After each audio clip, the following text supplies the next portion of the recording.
Hi, this is Dave, Fell Running Guide. Welcome to this week's navigation task. This week, what we've got to do is work out what the feature circled in red is on the photograph, and also work out exactly where the photo was taken. And then additionally, work out, if we can, if we were to go in a straight line between the photograph and the feature, how much height loss and height gain would there be? So that's the photograph. Let's have a look at the map. And the map we're using for this one is the Harvey Superwalker 1 to 25,000 scale map of the Peak District. And I'm using this under a licensing agreement with Harvey Maps. So that is the map. Let's have a closer look at the photograph. And what can we see? Well, straight away we're looking downhill, drops quite steeply into a valley, and then up the other side the most prominent feature is this stream coming down, or clough as they're sometimes called in the Peak District, and then a high kind of flat skyline beyond that.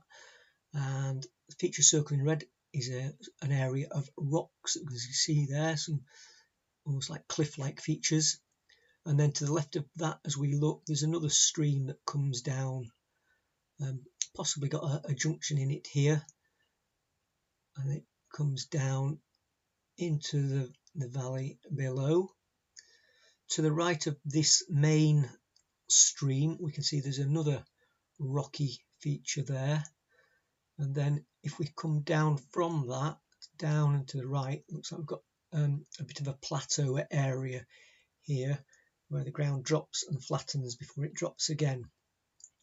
And then in the valley bottom, we've got this big clump of trees here to the right of the base of this stream. And then we've got some more trees in the middle ground and some more here. Also, we can't see, but it looks like the ground drops steeply down to this point here and then rises up the other side, and we've got this kind of hump here, and then it looks like it drops away again beyond that, down out of sight. We don't know whether there's a stream in here. See, there's just a tree there. We don't know if there's a stream, but there's definitely down going down there. And likewise in the valley at the bottom, we don't know if there's a stream in there, but we can presume there is, because this stream is draining down, as is this one, so it makes sense that it's draining into a stream.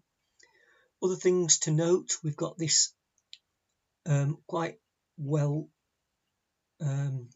obvious feature of a path or a track in there, and then in the immediate foreground we've got some stones here. Whether that's a ruin of a wall, hard to say. It looks like it might be, but then just beyond that we can see here there's definite evidence of a wall. We see it there, and then a gap, and then there, and then there, and then there, going all the way down.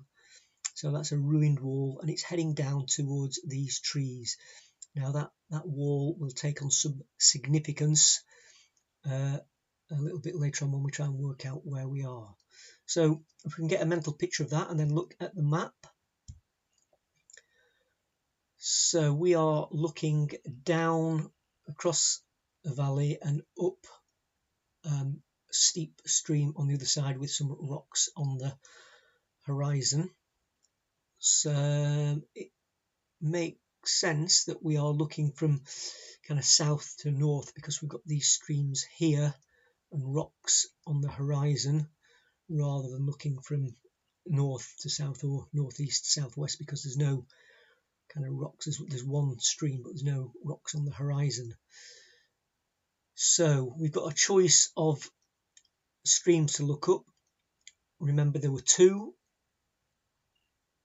so there's one there and one there. Just have a quick look on the map, on the photo again. So one there with a split in it, and rocks just to the right of that split as we look. So there's a stream, there's the split, there's the crags. So could they be that red circle? Well, if they are, where's the other stream or clough? Well, that is that one, the main one that comes down, and then the woods off to the right that we noted. What about that other rocky ground to the right of the clough and then the plateau? So there's the little rocky prominence, and then this area here, the 480 height, is that flat ground that we're looking at. So we're looking over from somewhere on this side, looking down and up Golden Clough. Well, let's just check that. So yeah, looking up Golden Clough, and this is an unnamed clough to the left. Where exactly are we? Well, that's going to be a little bit harder to work out, but there are some things that we can take into consideration.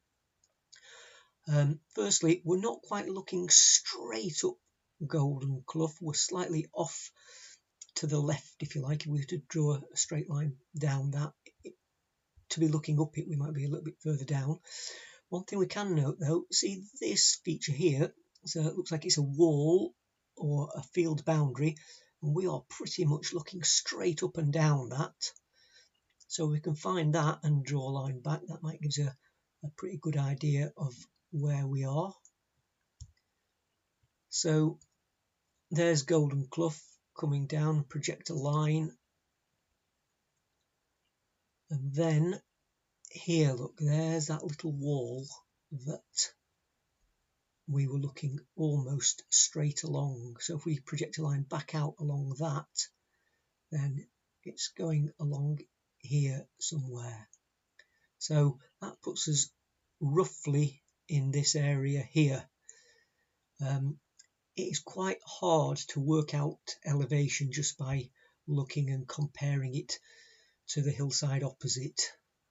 So this is where this wall comes into play.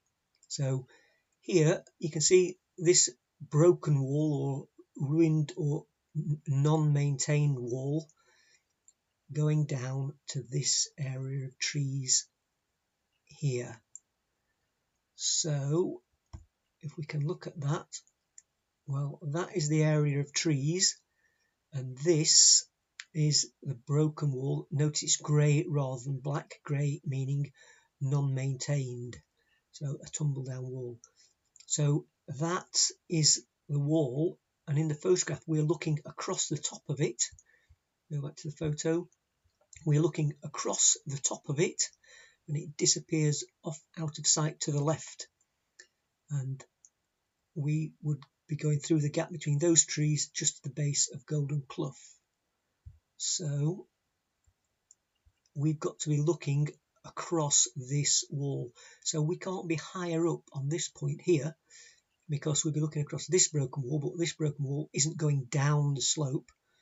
This is coming back along the slope, and it actually goes into that stream there that we said we couldn't see. So we've got to be below this point here. So we're somewhere probably on these paths here. So those are our first two answers. What we now need to do is work out the elevation changes, the ups and downs, if you like. So it's a little bit tricky on this map because Harvey maps are in 15 metre contours rather than 10 or 5 metres. 10 metres most common on the Ordnance Survey maps. So these are 15 metre contour intervals. So we need to work out some heights. We've got some known heights. So we've got a 600 metre there and a 480 metre here. These boulder contours, the index contours, every fifth contour.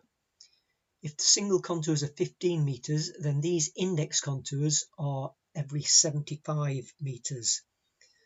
So can we work out, coming down from this height, what this index contour is? Well, notice I've just given you a tiny little clue here that it ends in a 5. So if it ends in a 5 and these are coming down in 15-meter intervals or going up in 15-meter intervals, it's going to end in either a 25 or a 75. So this has got to be, because it's down slope from that high point, it's got to be either 575 or 525. And if we know that these are 15s, it can't be 575 because we've got 1, 2, 3, 4 in there, so that would be 575 would be too high. So this here is the 525 contour, and we can follow this all the way around. That's why these bold contours are useful. So that puts us there. So this height here is 525, and our crags are exactly 2 contours up. So that's another 30 meters, 2 15s, 30 meters. So that puts this height at 555 meters. So 555 for that. What about where we are? Well, we said that we're in between these 2 contours, so the exact point is a little bit of leeway depending on exactly where you think it is. I took the photo from this point here. That little wall in front of us, it wasn't mapped, it's too old or run down, or not even a wall to be on there, but that one is. So what height is this? Well, if this is 525 coming down, this one's got to be the 450, and then come down 2 contours from that. That's take 30 off. So the height of the photo is 420 meters. So from 420, what height do we lose to get down to the brook? Well, for this, I just said in a straight line. If we were actually taking a direct straight line, we'd go up, over, and then down again. But I'm not really asking you to do that. If we were taking the route, we'd probably drop down to there and then contour around. So don't worry, it's not I'm not trying to catch you out by adding the up in there. So from 420 down, can we work out what the height of this is? Well, if we're coming down in 75 meter index contours, this bold one here is the 300, and then the next one up is the 315. So we're going to cross the stream there at 315 meters. So 420 minus 3, or down to 315, is a drop of 105 meters. And then from this point there, from 315, we already know that that's 555. So that's a height gain of 240 meters.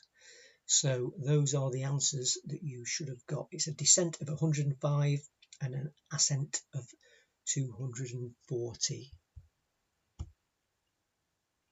So we're looking at that. That's the line of sight that we've got over to the rocks there. Starting height 420 meters down to roughly 315, between the 315 and the 330 contour really, and then up to 555. This is that hump with the trees on it, where I said we'd go up and over the other side, and we can't actually see that stream at all, hidden away. So those are your answers with there. I actually find it much easier with the Ordnance Survey map in 10 meter intervals to try and work out the difference in contours just by counting. My mental maths isn't can't work with 15 meter intervals, but that's just me. So anyway, hope that made sense to you. Hope you enjoyed it. Thanks for watching, and look out for next week's navigation task. Bye for now.